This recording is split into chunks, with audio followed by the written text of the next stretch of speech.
माननीय वित्त मंत्री Shrimati Nirmala Sitharaman.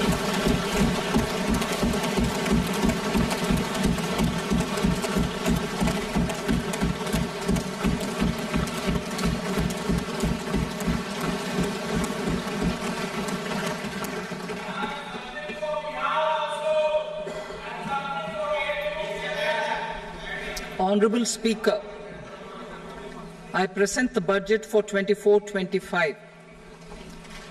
Introduction. The people of India have reposed their faith in the government led by Honourable Prime Minister Shri Narendra Modi and re-elected it for a historic third term under his leadership.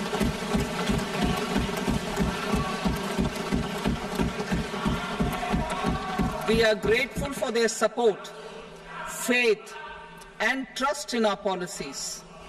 We are determined to ensure that all Indians, regardless of religion, caste, gender, and age, make substantial progress in realizing their life goals and aspirations.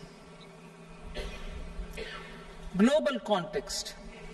The global economy, while performing better than expected, is still in the grip of policy uncertainties. Elevated asset prices, political uncertainties, and shipping disruptions continue to pose significant downside risks for growth and upside risks to inflation. In this context, India's economic growth continues to be the shining exception and will remain so in the years ahead.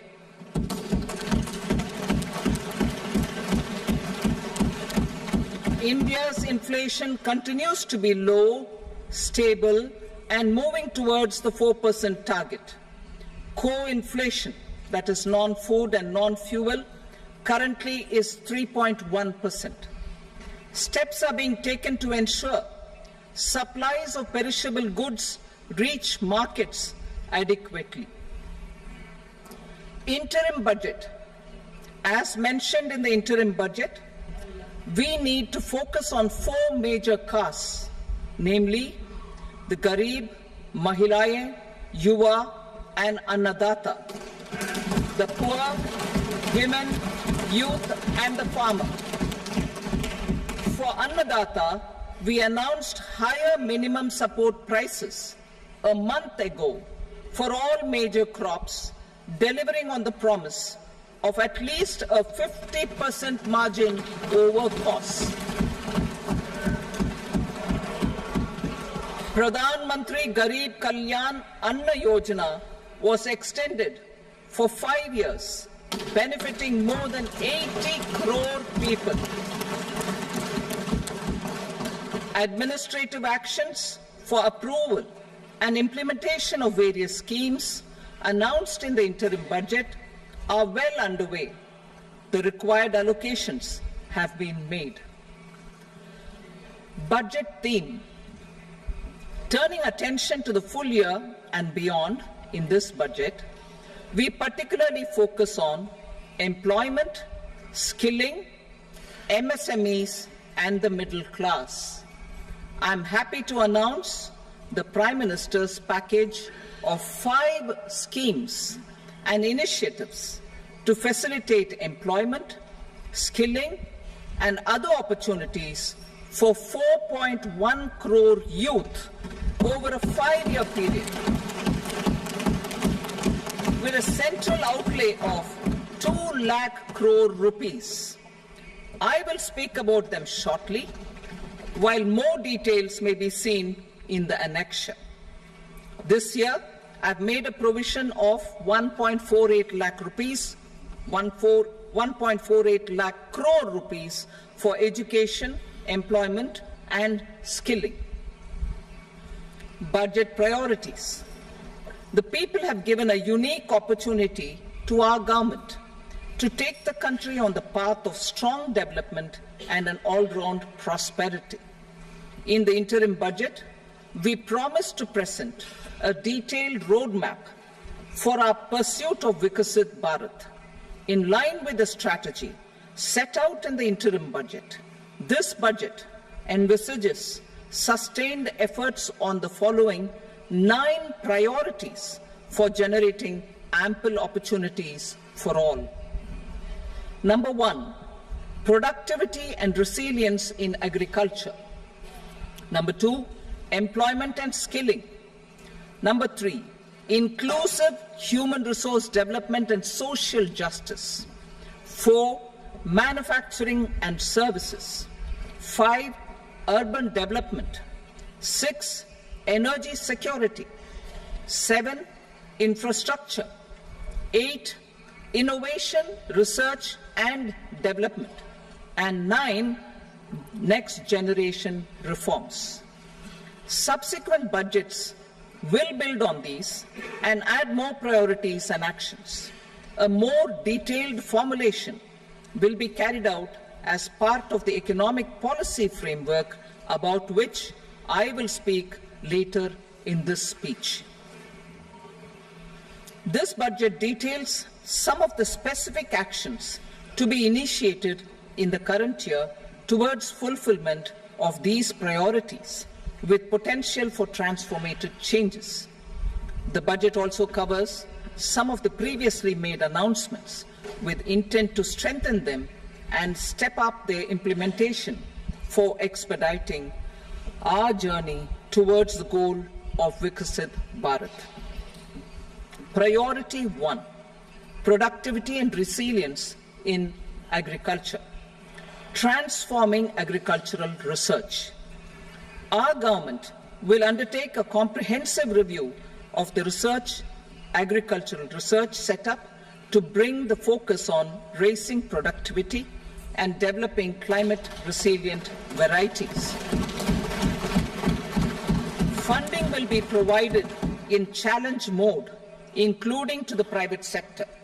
Domain experts, both from the government and outside, will oversee the conduct of such research. Release of new varieties.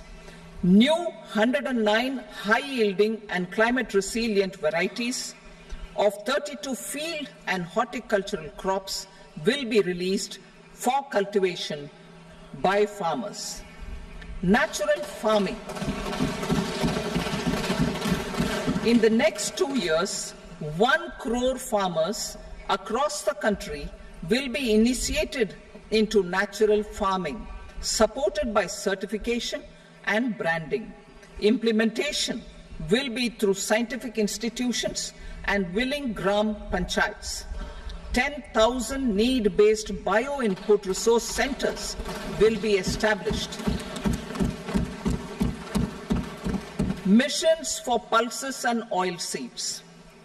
For achieving self-sufficiency in pulses and oilseeds, we will strengthen their production, storage, and marketing.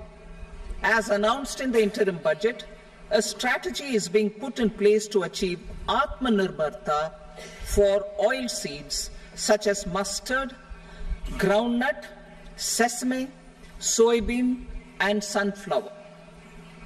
Vegetable production and supply chains. Large-scale clusters for vegetable production will be developed closer to major consumption centers. We will promote farmer-producer organizations, cooperatives, and startups for vegetable supply chains, including for collection and storage and marketing. Digital public infrastructure for agriculture. Buoyed by the success of the pilot project, our government, in partnership with the states, will facilitate the implementation of the digital public infrastructure in agriculture for coverage of farmers and their lands in 3 years. During this year, digital crop survey for Kharif using the DPI will be taken up in 400 districts. The details of 6 crore farmers and their lands will be brought into the farmer and land registries. Further, the issuance of Jan Samarth based Kisan credit cards will be enabled in 5 states. shrimp production and export. Financial support for setting up a network of nucleus breeding centers for shrimp brood stocks will be provided. Financing for shrimp farming, processing and export will be facilitated through NABARD. National Cooperation Policy. Our government will bring out a national cooperation policy for systematic, orderly and all-round development of the cooperative sector, fast-tracking growth of rural economy and generation of employment opportunities on a large scale will be the policy goal.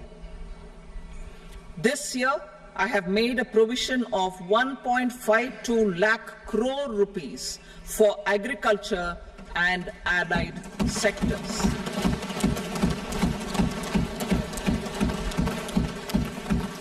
Priority 2, employment and skilling. Employment-linked incentive. Our government will implement following 3 schemes for employment-linked incentive as part of the Prime Minister's package. These will be based on enrollment in the EPFO and focus on recognition of first-time employees and support to employees and employers. Scheme A, first-timers.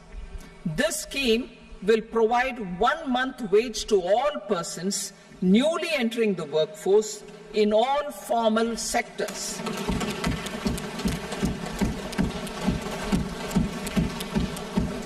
Direct benefit transfer of 1 month's salary in 3 installments to first-time employees as registered in the EPFO will be up to 15,000 rupees.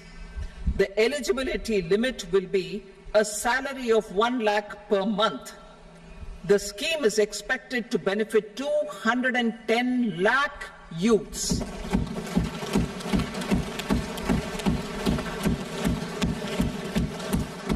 Scheme B, job creation in manufacturing. This scheme will incentivize additional employment in the manufacturing sector linked to the employment of first-time employees. An incentive will be provided at specified scale directly both to the employee and the employer with respect to the EPFO contribution in the first 4 years of employment. The scheme is expected to benefit 30 lakh youth entering employment and their employers.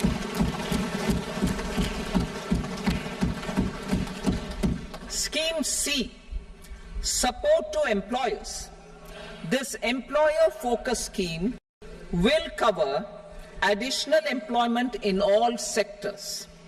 All additional employment within a salary of 1 lakh rupee per month will be counted.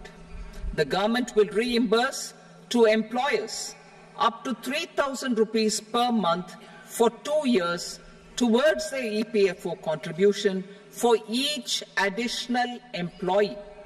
The scheme is expected to incentivize additional employment of 50 lakh persons.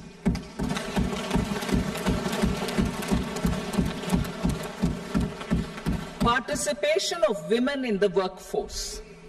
We will facilitate higher participation of women in the workforce through setting up of working women hostels in collaboration with industry and establishing creches. In addition, the partnership will seek to organize women-specific skilling programs and promotion of market access for women SHG enterprises. Skilling program. I'm happy to announce a new centrally sponsored scheme as the 4th scheme under the Prime Minister's package for skilling in collaboration with state governments and industry. 20 lakh youth will be skilled over a 5-year period.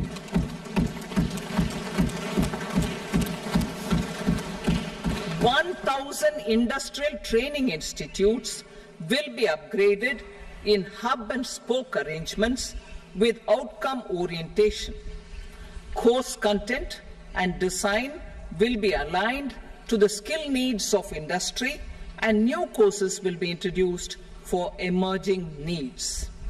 Skilling loans.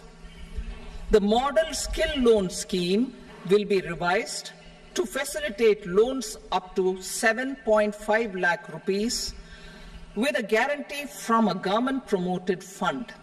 This measure is expected to help 25,000 students every year.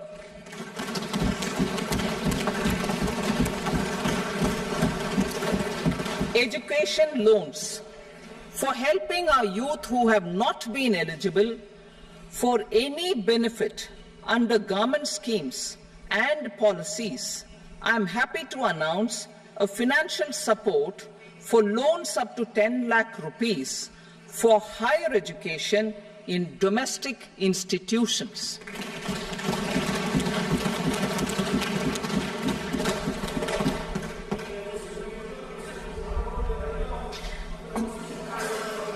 E-vouchers for this purpose.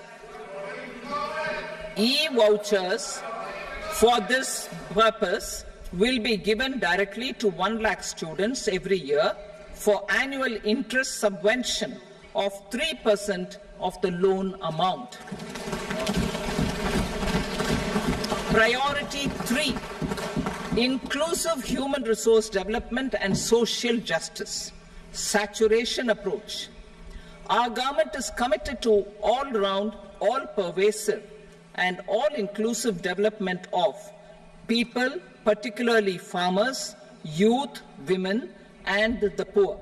For achieving social justice comprehensively, the saturation approach of covering all eligible people through various programs, including those for education and health, will be adopted to empower them by improving their capabilities.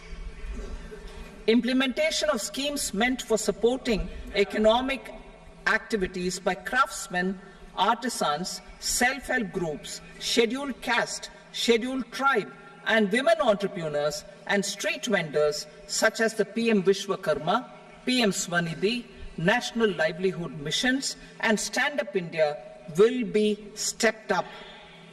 Purvodaya. The states in the eastern part of the country are rich in endowments and have strong cultural traditions.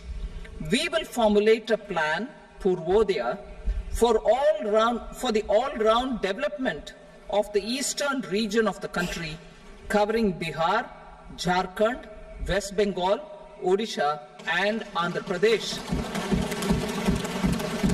This will cover human resource development, infrastructure, and generation of economic opportunities to make the region an engine to attain Vikasit Bharat.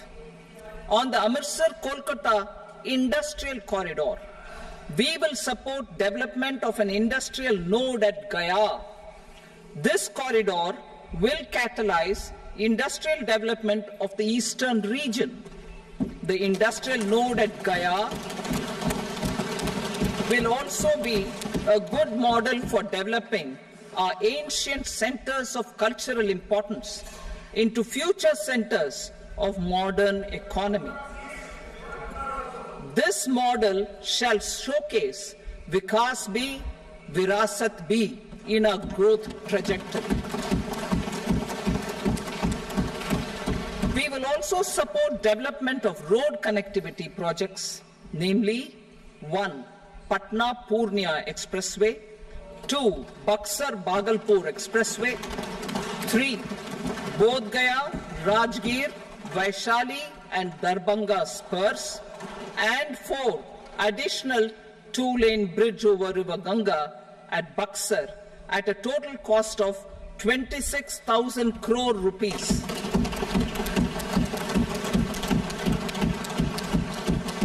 Power projects, including setting up of a new 2,400 megawatt power plant at Pir Painti will be taken up at a cost of 21,400 crore rupees.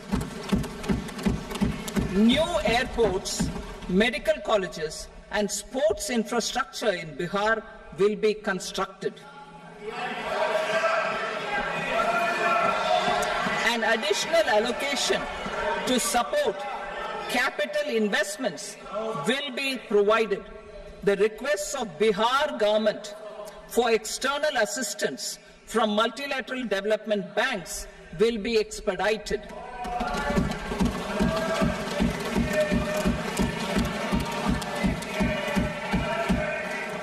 Andhra Pradesh Reorganization Act. Our government has made concerted efforts to fulfill the commitments in Andhra Pradesh Reorganization Act. Recognizing the state's need for the capital, recognizing the state's need for a capital, we will facilitate special financial support through multilateral development agencies. In the current financial year, 15,000 crore rupees will be arranged with additional amounts in future years.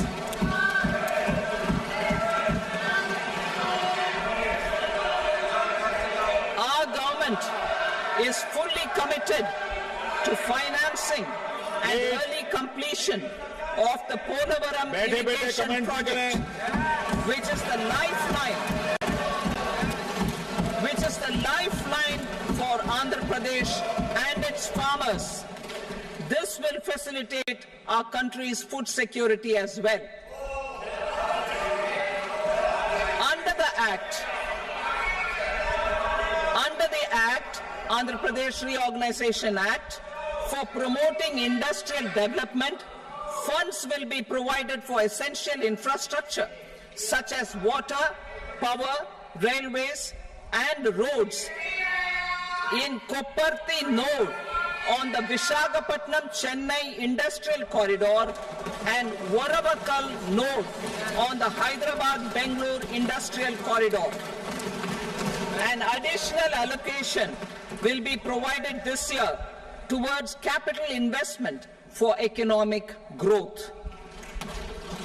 Grants for backward regions of Rayalaseema, Prakasham, North Coastal Andhra, as stated in the Act, will be provided. PM Awas Yojana. 3 crore additional houses under the PM Awas Yojana in rural and urban areas in the country will have been announced, for which the necessary allocations are being made. Women-led development. For promoting women-led development, the budget carries an allocation of more than 3 lakh crore for schemes benefiting women and girls. This signals our government's commitment for enhancing women's role in economic development. Pradhan Mantri Janjatiya Unnat Gram Abhiyan. For improving the socio-economic condition of tribal communities, we will launch the Pradhan Mantri Janjatiya Unnat Gram Abhiyan by adopting saturation coverage for tribal families in tribal majority villages and aspirational districts.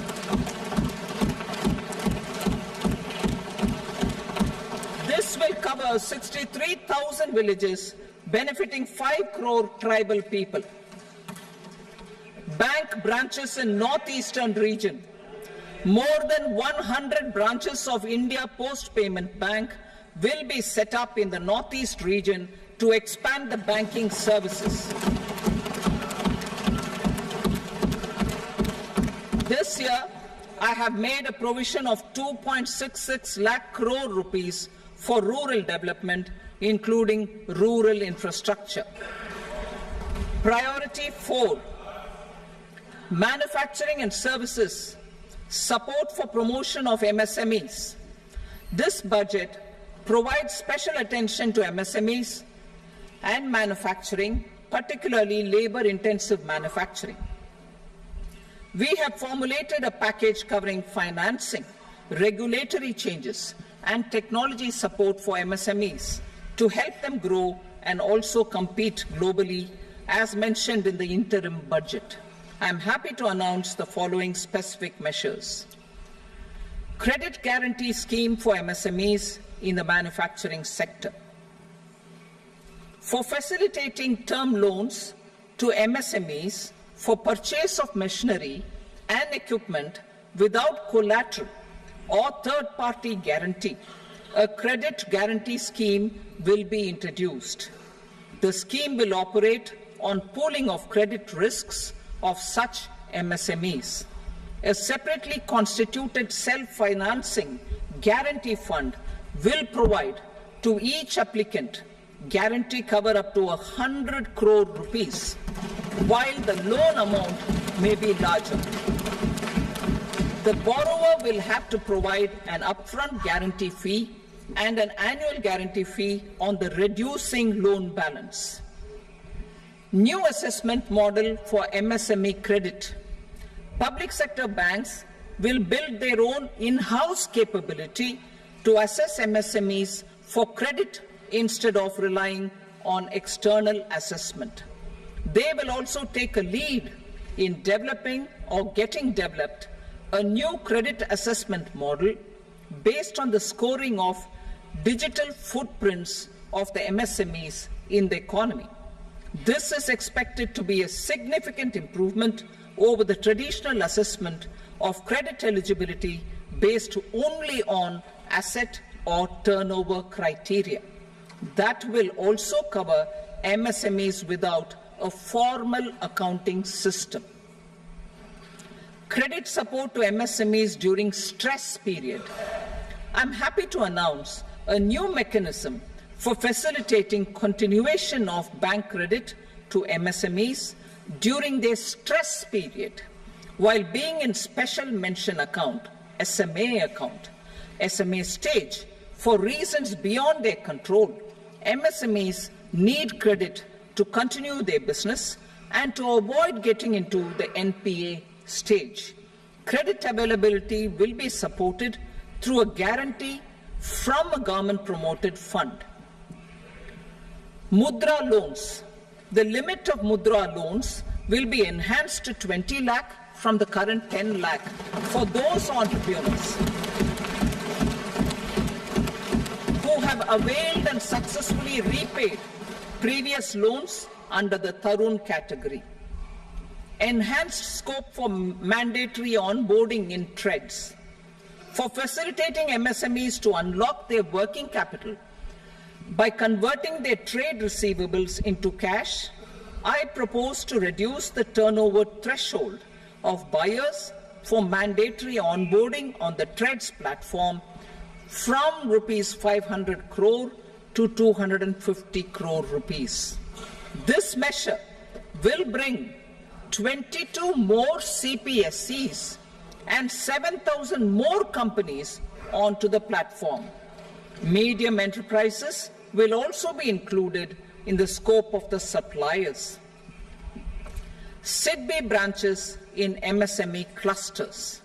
SIDBI will open new branches to expand its reach to serve all major MSME clusters within 3 years and provide direct credit to them.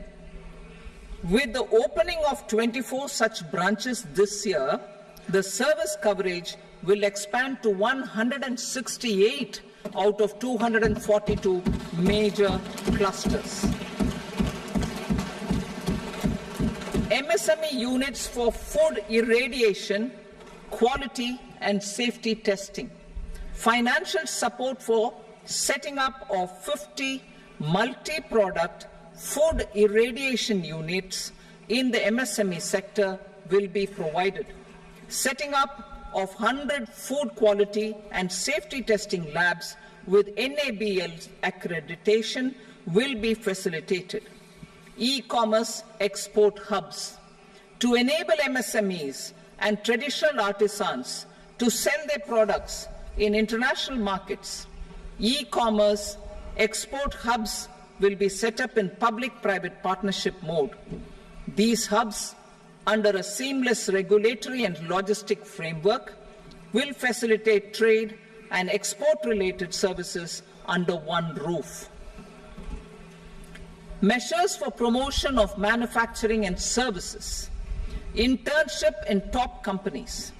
As the fifth scheme under Prime Minister's package, our government will launch a comprehensive scheme for providing internship opportunities in 500 top companies to 1 crore youth in 5 years. They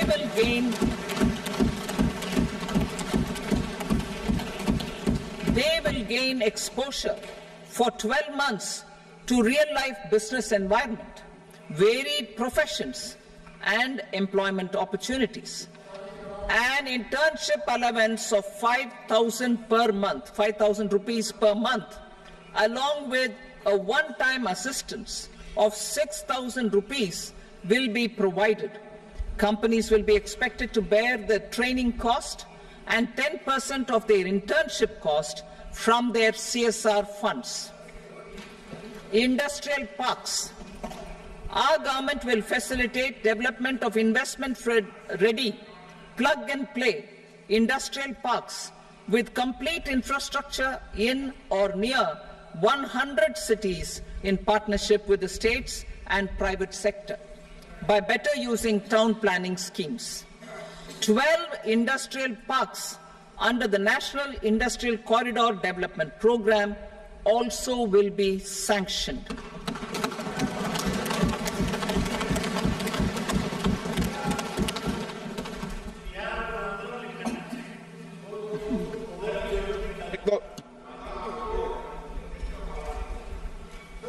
Veggie paper, no. Please, Patty.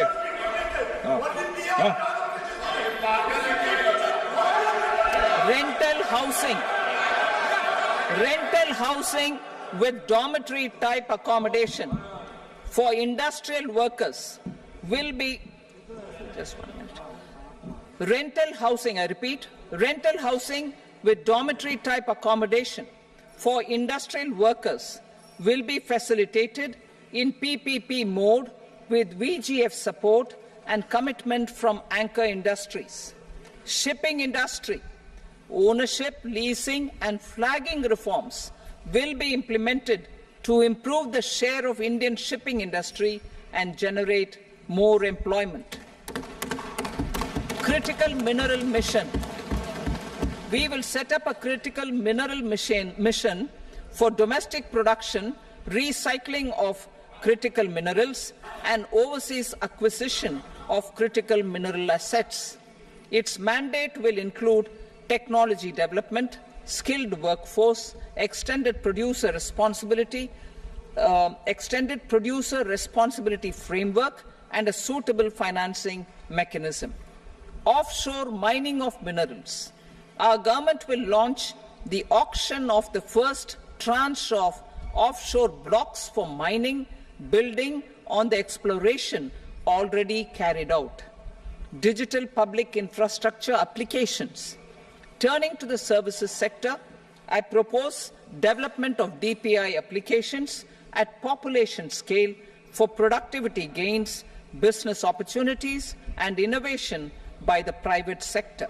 These are planned in the areas of credit, e-commerce, education, health, law and justice, logistics, MSME service delivery, and urban governance. Integrated technology platform for IBC ecosystem. An integrated technology platform will be set up for improving the outcomes under the Insolvency Bankruptcy Code for achieving consistency, transparency, timely processing, and better oversight for all stakeholders. Voluntary closure of LLPs. The services of the Center for Processing Accelerated Corporate Exit, CPACE, will be extended for voluntary closure of LLPs to reduce the closure times. National Company Law Tribunals. The IBC has resolved more than 1,000 companies, resulting in direct recovery of 3.3 lakh crore to creditors. 3.3 lakh crore rupees to creditors.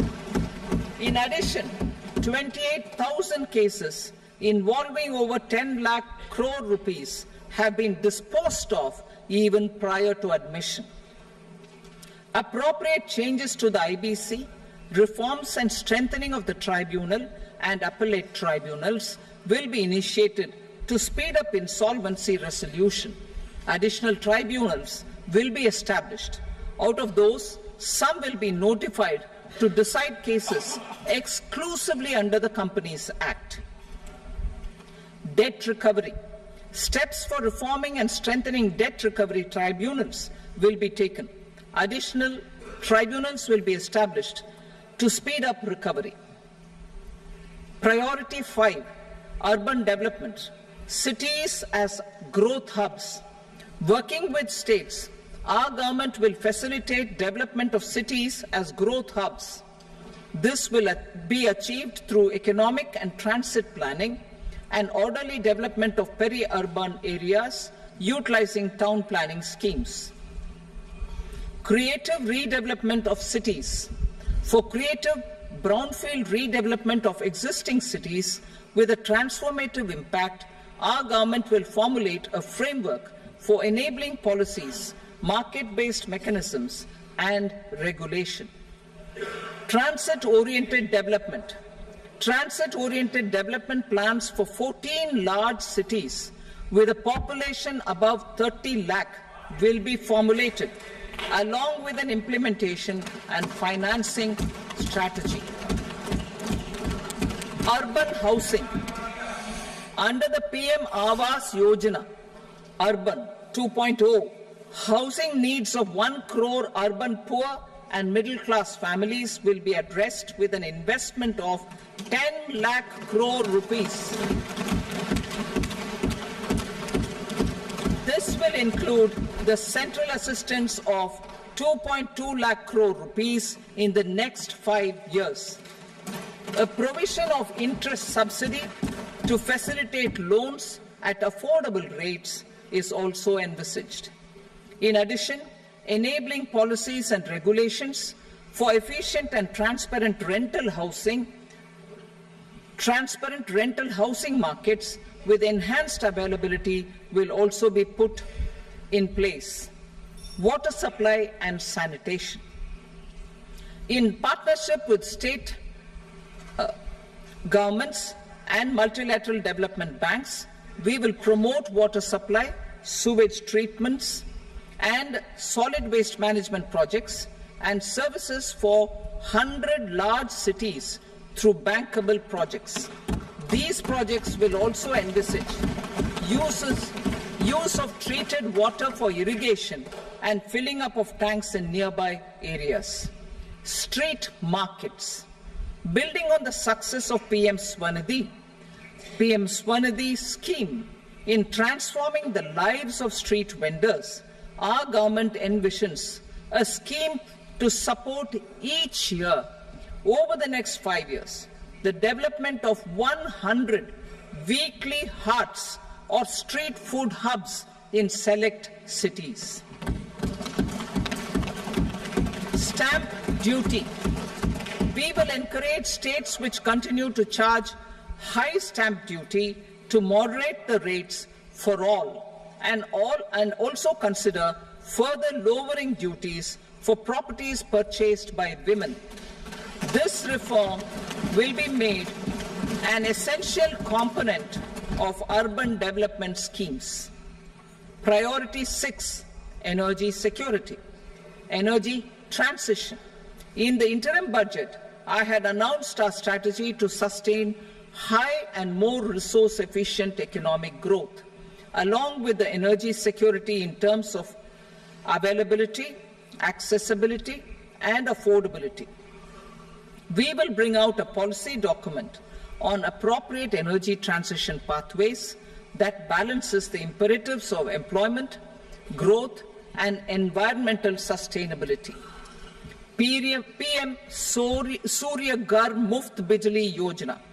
PM Surya Ghar Muft Bijli Yojana. In line with the announcement in the interim budget,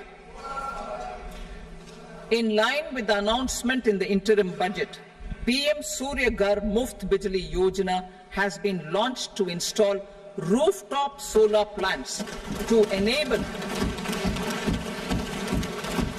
1 crore households obtain free electricity up to 300 units every month.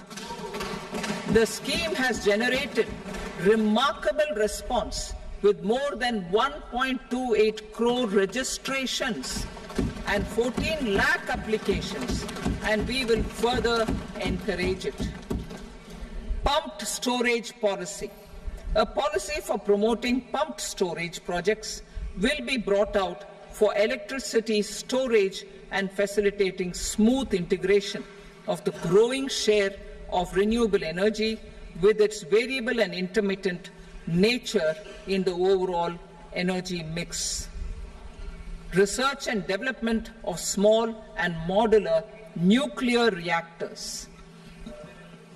Nuclear energy is expected to form a very significant part of the energy mix for Viksit Bharat. Towards that pursuit, our government will partner with the private sector for 1. Setting up Bharat Small Reactors, 2. Research and development of Bharat Small Modular Reactor, and 3. Research and development of newer technologies for nuclear energy. The R&D funding announced in the interim budget will be made available for this sector also. Advanced ultra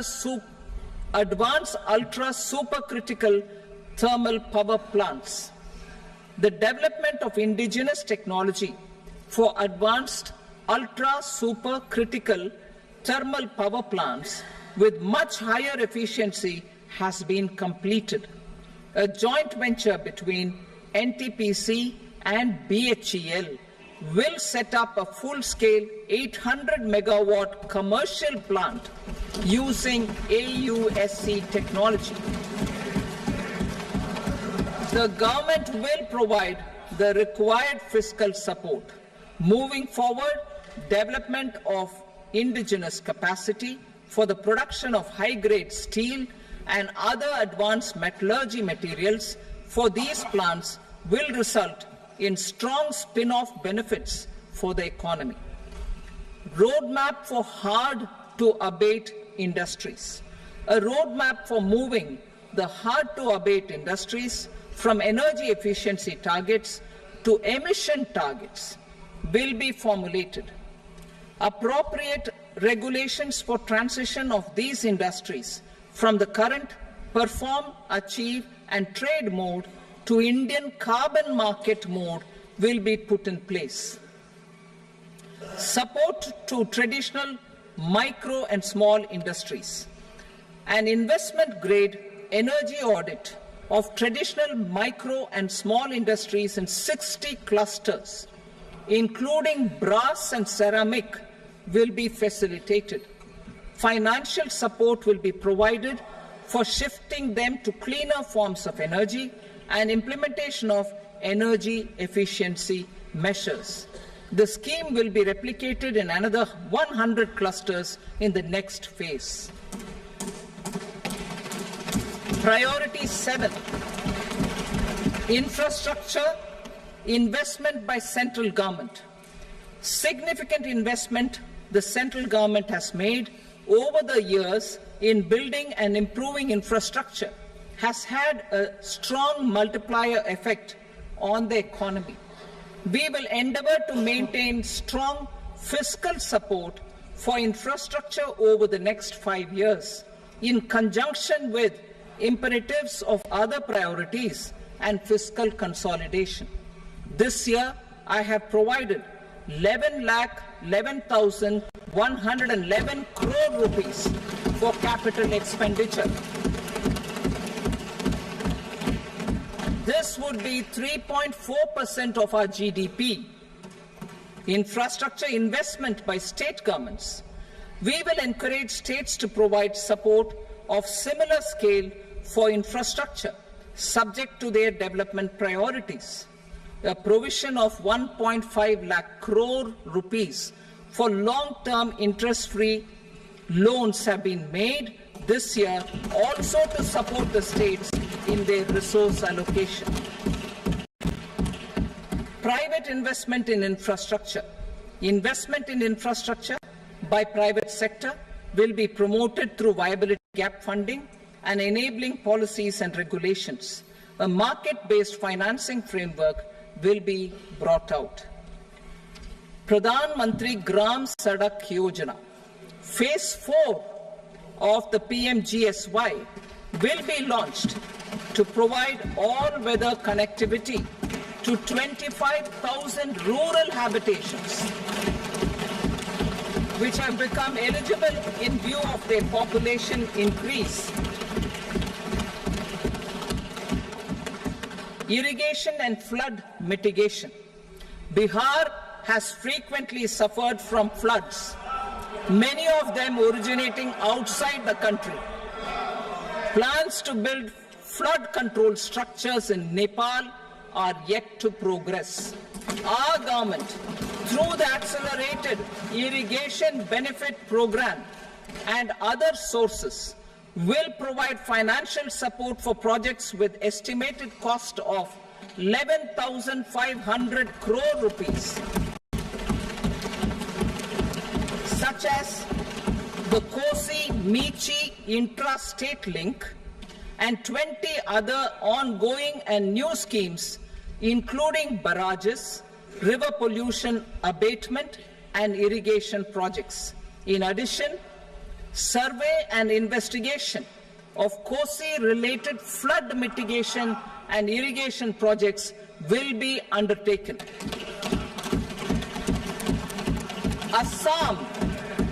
Assam grapples with floods every year by the Brahmaputra River and its tributaries originating outside India.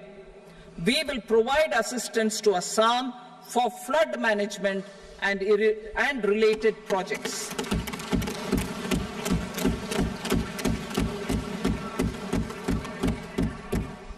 Himachal Pradesh suffered extensive losses due to floods last year. Our government will provide assistance to the state for reconstruction and rehabilitation through multilateral development assistance.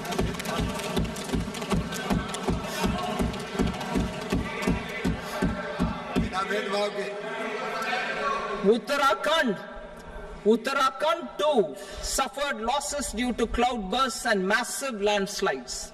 We will provide assistance to the state.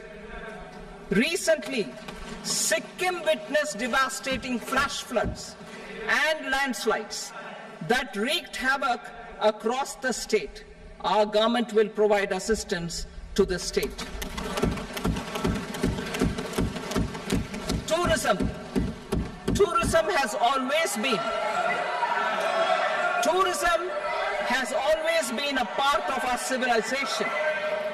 Our efforts in positioning India as a global tourist destination will also create jobs, stimulate investments, and unlock economic opportunities for other sectors. In addition to the measures outlined in the interim budget, I propose the following measures. Vishnupad Temple at Gaya and Mahabodhi Temple at Bodh Gaya in Bihar are of immense spiritual significance. Comprehensive development of Vishnupad Temple Corridor and Mahabodhi Temple Corridor will be supported, modeled on the successful Kashi Vishwanath Temple Corridor to transform them into world-class pilgrim and tourist destinations. Rajgir holds immense religious significance for Hindus Buddhists and Jains. The 20th Tirthankara Muniswarata temple in the Jain temple complex is ancient. The Saptarishi or the 7 hot springs form a warm water Brahmkund that is sacred. A comprehensive development initiative for Rajgir will be undertaken. Our government will support the development of Nalanda as a tourist center, besides reviving Nalanda University to its glorious stature. Odisha's scenic beauty, temples, monuments, craftsmanship, wildlife sanctuaries, natural landscapes, and pristine beaches make it an ultimate tourism destination. Our government will provide assistance for their development to Odisha as well. Priority 8, innovation, research and development. We will operationalize the Anusandhan National Research Fund for basic research and prototype development. Further, we will set up a mechanism for spurring private sector-driven research and innovation at commercial scale with a financing pool of 1 lakh crore rupees in line with the announcement in the interim budget. Space economy. With our continued emphasis on expanding the space economy by 5 times in the next 10 years, a venture capital fund of 1,000 crore rupees will be set up. Priority 9, next generation reforms. Economic policy framework. We will formulate an economic policy framework to delineate the overarching approach to economic development and set the scope of the next generation of reforms for facilitating employment opportunities and sustaining high growth. Our government will initiate and incentivize reforms for 1. Improving productivity of factors of production, and 2.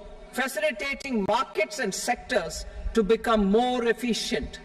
These reforms will cover all factors of production, namely land, labor, capital, and entrepreneurship, and technology as an enabler of improving total factor productivity and bridging inequality. Effective implementation of several of these reforms requires collaboration between the center and the states and building consensus as development of the country lies in development of the states. For promoting competitive federalism and incentivizing states for faster implementation of reforms, I propose to earmark a significant part of the 50-year interest-free loan. Working with the states, we will initiate the following reforms.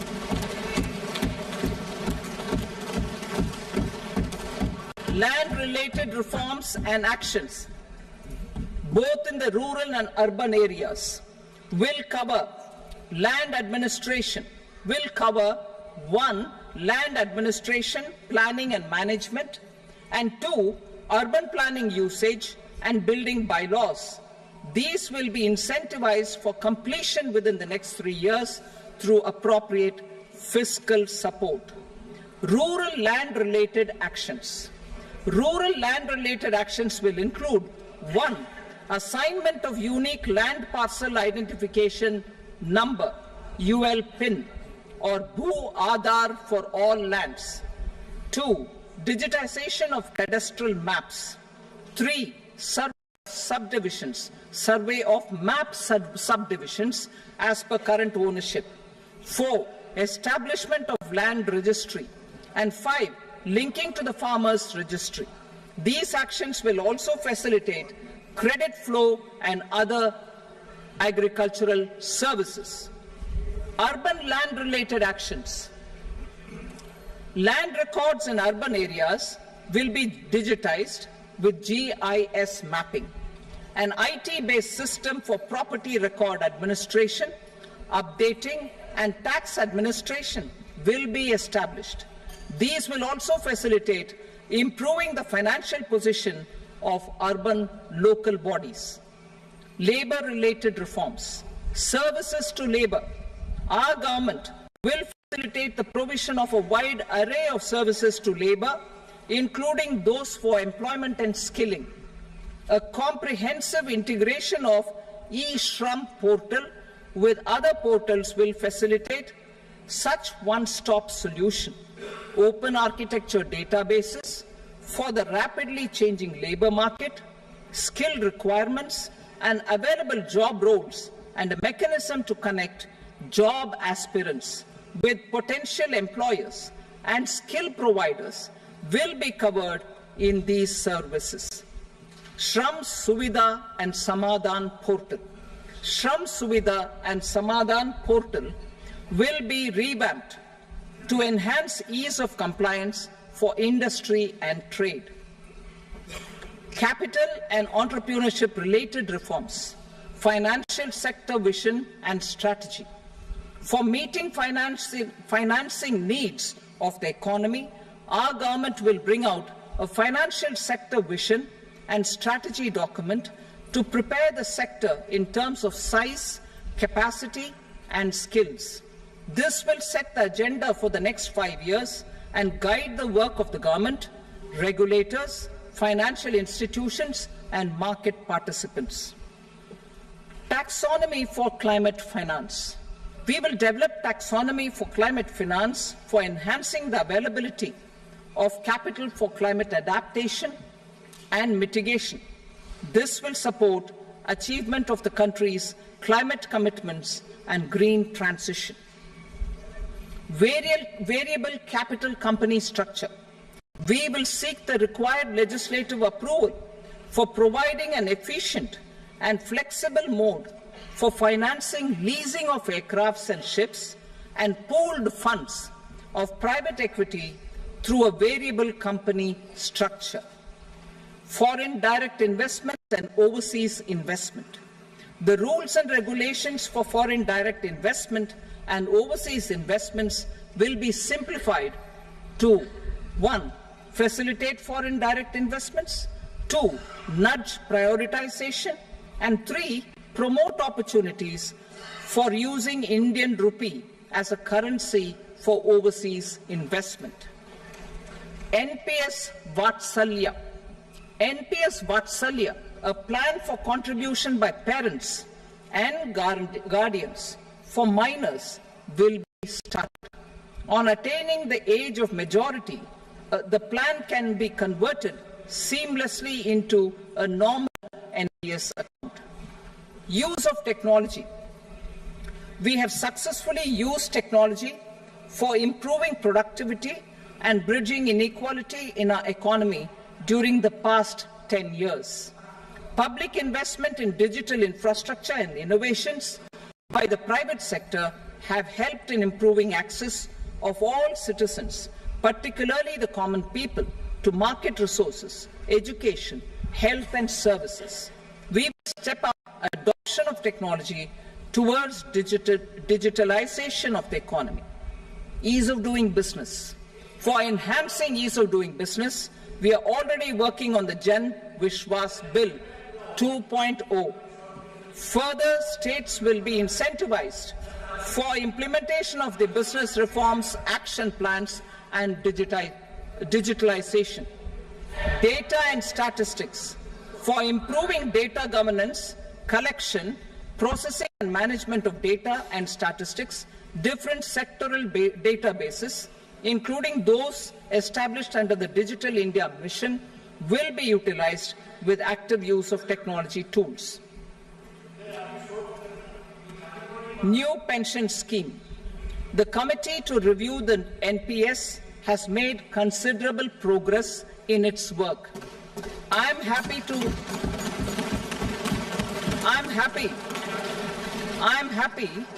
that the staff side of the National Council of the Joint Consultative Machinery for Central Government Employees has taken a constructive approach. A solution will be evolved which addresses the relevant issues while maintaining fiscal prudence to protect the common citizens. Budget estimates for 24-25. For the year 24-25, total receipts other than borrowings and the total expenditure are estimated at 32.07 lakh crore rupees and 48.21 lakh crore rupees respectively. The net tax receipts are estimated at 25.83 lakh crore rupees.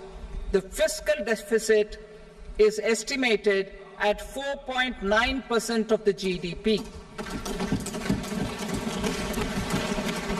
The gross and the net market borrowings through dated securities during 24-25 are estimated at 14.01 lakh crore rupees and 11.63 lakh crore rupees respectively.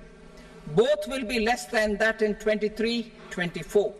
The fiscal consolidation path announced by me in 2021 has served our economy very well, and we aim to reach the deficit below 4.5% next year. The government is committed to staying the course. From 2026-27 onwards, our endeavour will be to keep the fiscal deficit each year such that the central government's debt will be on a declining path as percentage of GDP. I will now move to Part B.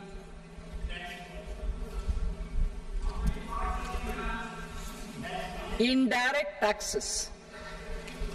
Sir, I start with GST. It has decreased tax incidence on the common man, reduced compliance burden and logistics cost for trade and industry, and enhanced revenues of the central and the state governments. It is a success of vast proportions.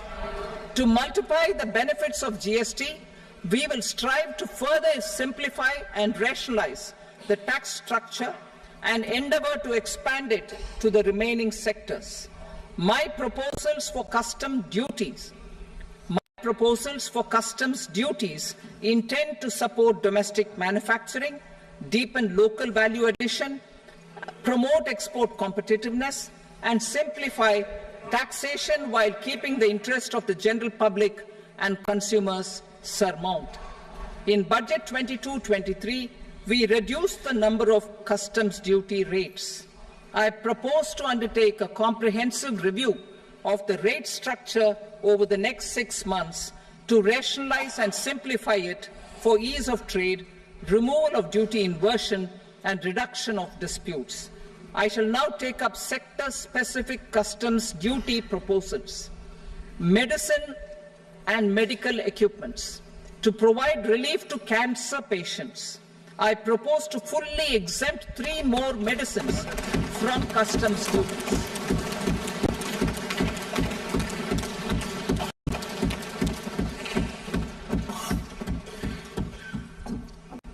I also propose changes in the BCD on X-ray tubes and flat panel detectors for use in medical X-ray machines under the phased manufacturing program so as to synchronize them with the domestic capacity addition.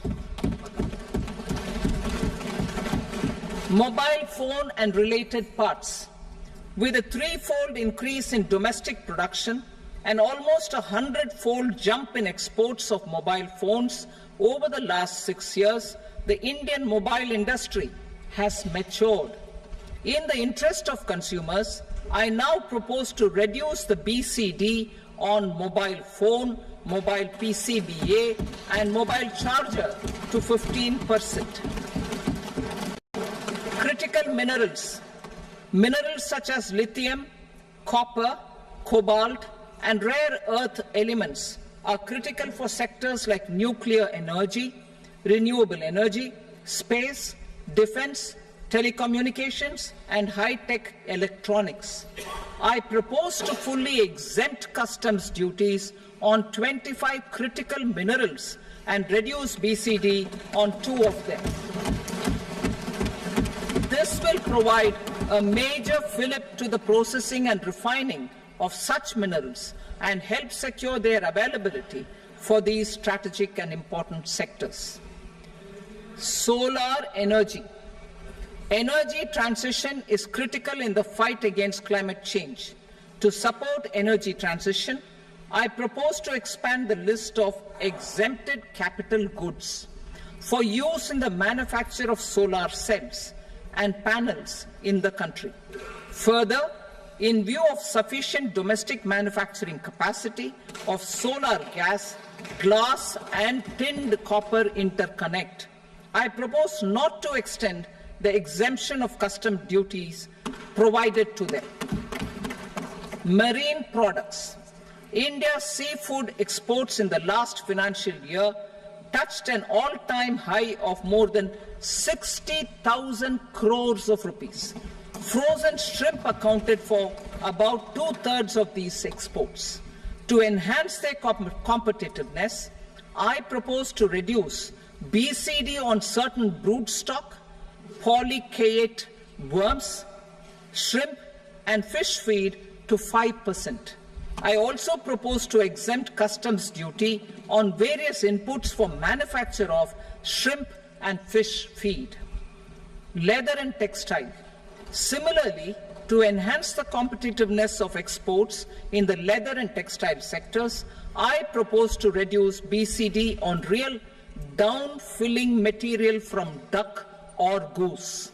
I am also making additions to the list of exempted goods for manufacture of leather and textile garments, footwear, and other leather articles for export. To rectify inversion in duty, I propose to reduce BCD subject to conditions on methylene diphenyl diisocyanate (MDI) for manufacture of spandex yarn from 7.5 to 5%. Furthermore, the export duty structure on raw hides, skin, and leather is proposed to be simplified and rationalized. Precious metals.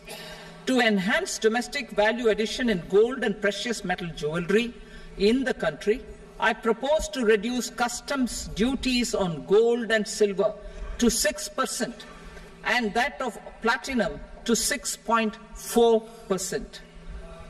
Other metals. Steel and copper are important raw materials. To reduce their cost of production, I propose to remove the BCD on ferronickel and blister copper. I am also continuing with nil BCD on ferrous scrap and nickel cathode and concessional BCD of 2.5% on copper scrap. Electronics. To increase value addition in the domestic electronics industry, I propose to remove the BCD subject to conditions on oxygen-free copper for manufacture of resistors. I also propose to exempt certain parts for manufacture of connectors. Chemicals and petrochemicals. To support existing and new capacities in the pipeline, I propose to increase the BCD on ammonium nitrate from 7.5% to 10%. Plastics. PVC flex banners are non-biodegradable and hazardous for environment and health. To curb their imports, I propose to raise the BCD on them from 10 to 25%. Telecommunication equipment.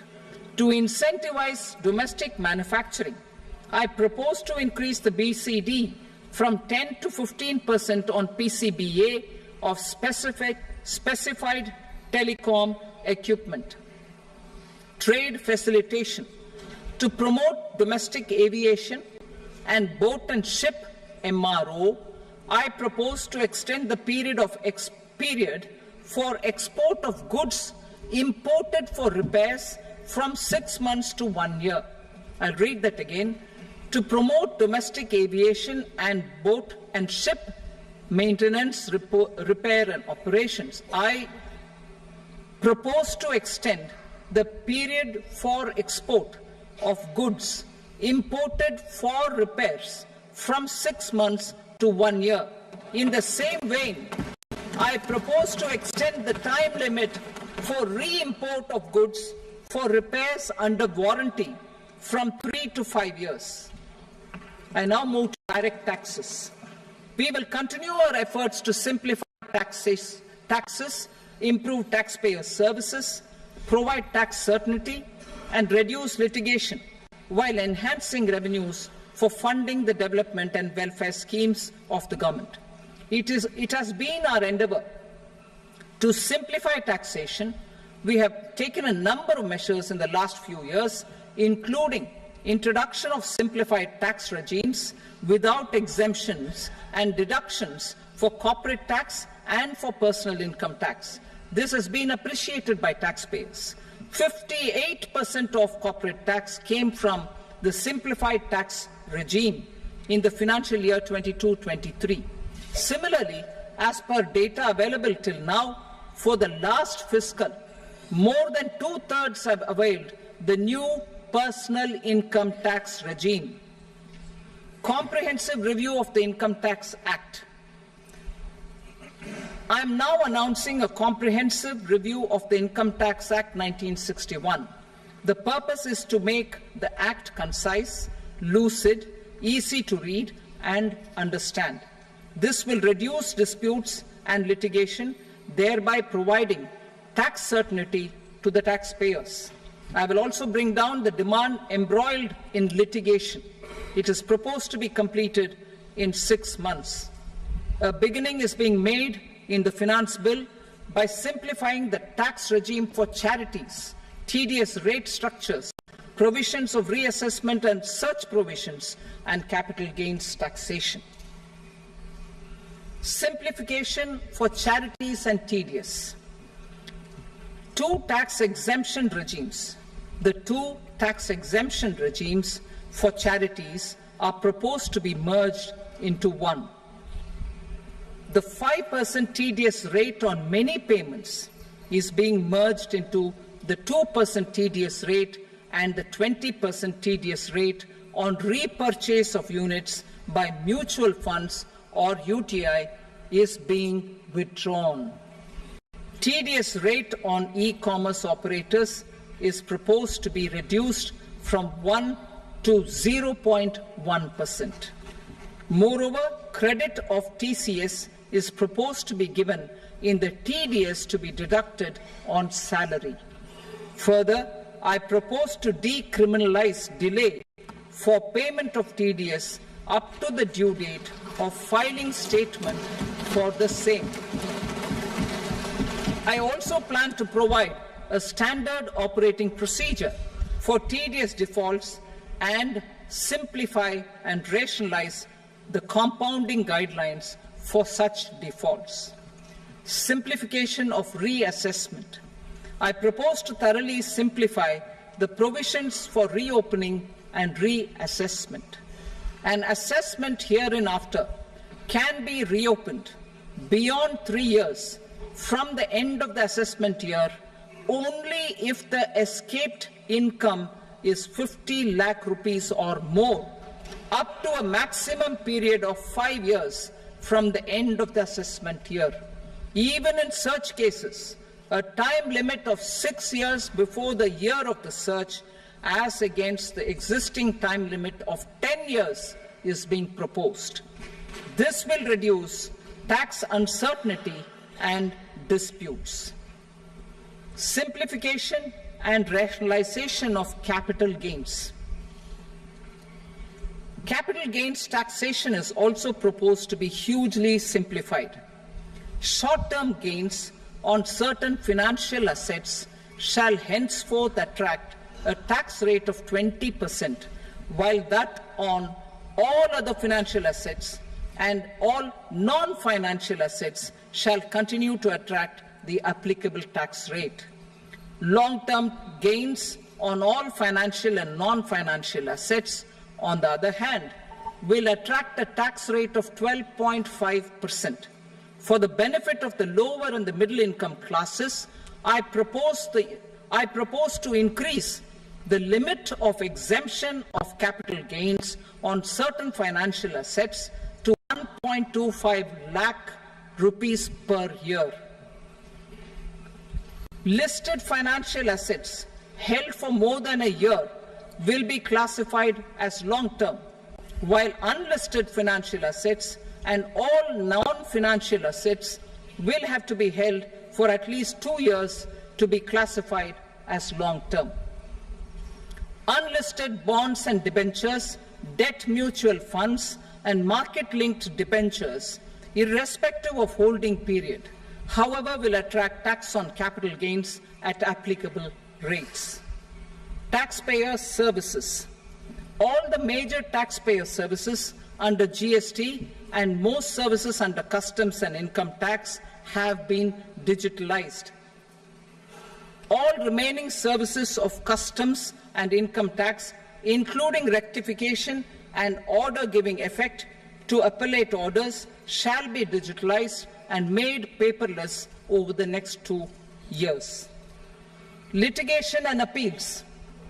While our concerted efforts to reduce pendency of appeals at various appellate fora are beginning to show good results, it will continue to engage our highest attention. To dispose of the backlog of first appeals, I plan to deploy more officers to hear and decide such appeals, especially those with large tax effect. For resolution of certain income tax disputes pending in appeal, I am also proposing Vivad Se Vishwas Scheme 2024. Further, I propose to increase monetary limits for filing appeals related to direct taxes, excise and service tax in the tax tribunals, high courts and Supreme Court to 60 lakh rupees, 2 crore rupees and 5 crore respectively. With a view to reduce litigation and provide certainty in international taxation, we will expand the scope of safe harbor rules and make them more attractive. We will also streamline the transfer pricing assessment procedure. Employment and investment. I have a few proposals to promote investment and foster employment. First of all, to bolster the Indian startup ecosystem, boost the entrepreneurial spirit, and to support innovation, I propose to abolish the so-called angel tax for all classes of investors. Second, there is tremendous potential for cruise tourism in India. To give a fillip to this employment-generating industry, I am proposing a simpler tax regime for foreign shipping companies operating domestic cruises in the country. Third, India is a world leader in the diamond cutting and polishing industry, which employs a large number of skilled workers. To further promote the development of this sector, we would provide for safe harbor rates for foreign mining companies selling raw diamonds in the country. Fourth, to attract foreign capital for our development needs, I propose to reduce the corporate tax rate on foreign companies from 40 to 35%. Deepening the tax base. I have a couple of proposals for deepening the tax base. First, security transaction tax on futures and options of securities is proposed to be increased to 0.02% and 0.1% respectively. Second, for reasons of equity, I propose to tax income received on buyback of shares in the hands of recipients. Other proposals. To improve social security benefits, deduction of expenditure by employers towards NPS is proposed to be increased from 10 to 14% of the employee's salary. Similarly, deduction of this expenditure up to 14% of salary from the income of employees in private sector, public sector banks and undertakings opting for the new tax regime is proposed to be provided.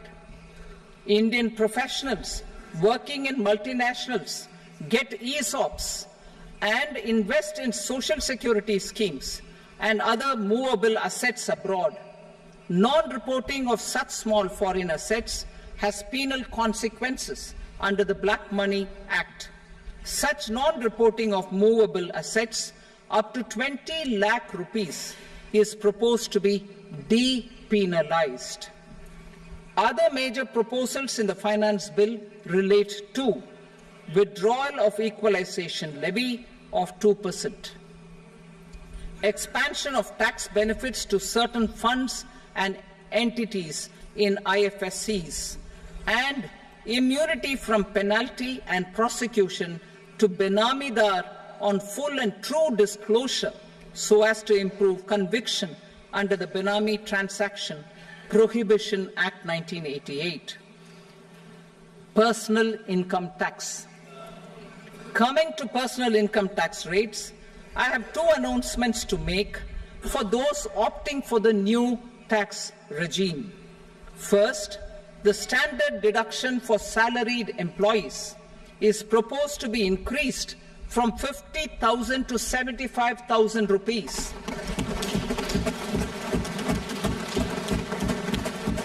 Similarly, deduction on family pension for pensioners is proposed to be enhanced from 15,000 to 25,000 rupees. This will provide relief to about 4 crore salaried individuals and pensioners.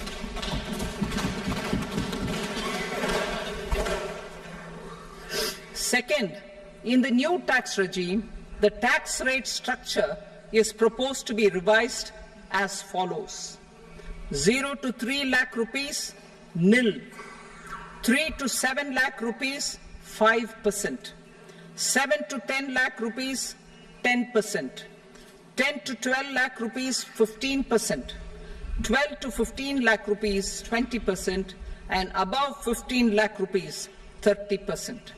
As a result of these changes, a salaried employee in the new tax regime stands to save up to 17,500 rupees in income tax.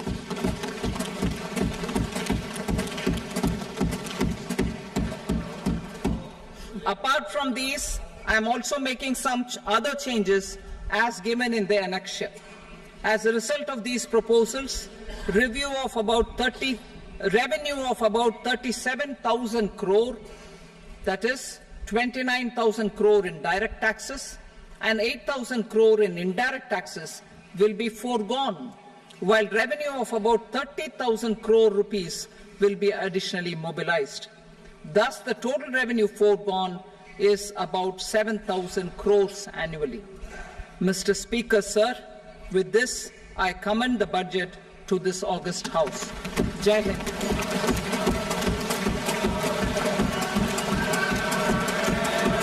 Item number 2. Item number 2.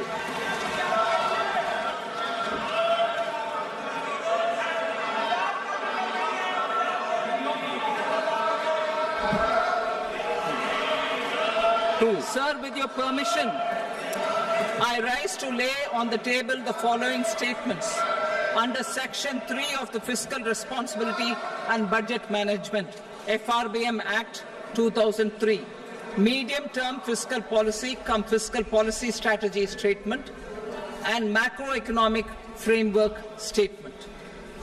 Item number 3. Sir, with your permission, I rise to move for leave to introduce the Finance Number 2 Bill 2024. प्रश्न ये कि विधेयक को पुनर्स्थापित करने की अनुमति प्रदान की जाए। जो सदस्य इसके पक्ष में हाँ कहें, जो सदस्य विरोध में ना कहें, मेरे विचार में निर्णय हाँ वालों के पक्ष में अनुमति प्रदान की जाती है। माननीय मंत्री जी, अब विधेयक पुनर्स्थापित करें। Sir, I introduce the bill. Item number 4. The Union Territory of Jammu and Kashmir budget. Sir, I rise to present a statement, Hindi and English versions, of the estimated receipts and expenditure of the Union Territory of Jammu Kashmir for the year 24-25. सभा की कार्रवाई कल बुधवार दिनांक 24 जुलाई 2024 को प्राप्त 11 बजे तक के लिए स्थगित की जाती है।